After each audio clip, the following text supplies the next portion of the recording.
Lok Sabha speaker തിരഞ്ഞെടുപ്പിൽ India മുന്നണിയിൽ അതൃപ്തി. കൊടിക്കുന്നിൽ സുരേഷിന്റെ സ്ഥാനാർത്ഥിത്വത്തിൽ അതൃപ്തി പ്രകടിപ്പിച്ച TMC തൃണമൂലുമായി ചർച്ച ചെയ്യാതെ സ്ഥാനാർത്ഥിയെ പ്രഖ്യാപിച്ചതാണ് അതൃപ്തിക്ക് കാരണം.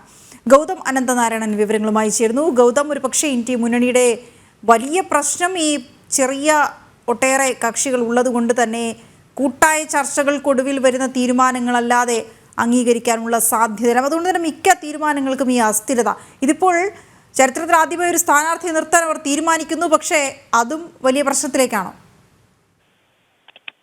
വീണ, നേരത്തെ പ്രതിപക്ഷ നേതൃസ്ഥാനത്തെ ചൊല്ലിയും TMCയും അതോടൊപ്പം തന്നെ കോൺഗ്രസിനും ഇടയിൽ ചില അഭിപ്രായ ഭിന്നത രൂപപ്പെട്ടതാണ്. അത് കൂടാതെയാണ് ഇപ്പോൾ ഈ സ്പീക്കർ തെരഞ്ഞെടുപ്പുമായി ബന്ധപ്പെട്ടും TMC ഇന്ത്യ മുന്നണിക്കകത്ത് അതൃപ്തി രേഖപ്പെടുത്തിയതായി നമുക്ക് മനസ്സിലാക്കാൻ സാധിക്കുന്നത്. അല്പസമയം മുൻപാണ് കേരളത്തിൽ നിന്നുള്ള മാവേലിക്കര MP ആയിട്ടുള്ള കൊടിക്കുന്നിൽ സുരേഷിനെ INDA മുന്നണിയുടെ ഈ സ്പീക്കർ സ്ഥാനാർത്ഥിയായി നിശ്ചയിച്ചത്. പക്ഷെ അത് തൃണമൂൽ കോൺഗ്രസിനോടോ അല്ലെങ്കിൽ മറ്റ് പ്രധാനപ്പെട്ട മുന്നണികളോടോ കാര്യമായി ചർച്ച ചെയ്യാതെ കോൺഗ്രസ് ഏകപക്ഷീയമായി ഇത്തരം തീരുമാനങ്ങൾ എടുക്കുന്നു എന്ന അതൃപ്തിയാണ് ഇപ്പോൾ TMC മുന്നോട്ട് വെച്ചിരിക്കുന്നത്. നേരത്തെ പ്രതിപക്ഷ നേതൃസ്ഥാനത്തേക്ക് ലോക്സഭയിലെ പ്രതിപക്ഷ നേതാവായി ഒരു വനിതാ നേതാവ് വേണം എന്ന ആവശ്യം TMC മുന്നോട്ട് വെച്ചിരുന്നു. പക്ഷെ അത് ഇതുവരെ അംഗീകരിക്കാൻ കോൺഗ്രസ് തയ്യാറായിട്ടില്ല. അതിന് പിന്നാലെയാണ് ഇപ്പോൾ കൊടിക്കുന്നിലിന്റെ സ്ഥാനാർത്ഥിത്വത്തെ വിമർശിച്ചും TMC ഇപ്പോൾ ഇന്ത്യ മുന്നണിക്കകത്ത് രംഗത്തെത്തിയിരിക്കുന്നത്. വീണ.